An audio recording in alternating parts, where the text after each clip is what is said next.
Yun guys. Nakita nyo naman siguro yung talong ko kanina. Napakalupit ng talong ko mga boss. Mawag kang alis yan. Mawag kang alis.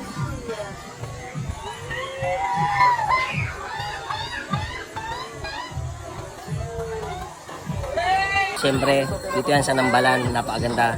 Doon kasi sa part na yon, running water, doon.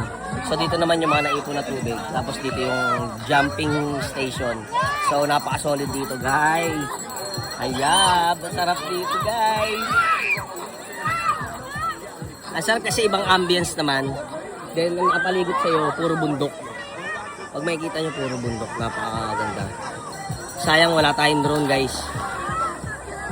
Yung yung dating punta ko kasi pang-apat na punta ko na to dito. Yung pangalawang punta ko nagpalipad tayo ng drone. So, ayun guys. Maganda sana kung nasa top, makikita talaga yung mga views. Pati sa may running water, pwede natin padaanin yung drone doon kaso. Solid. Ayun, solid oh.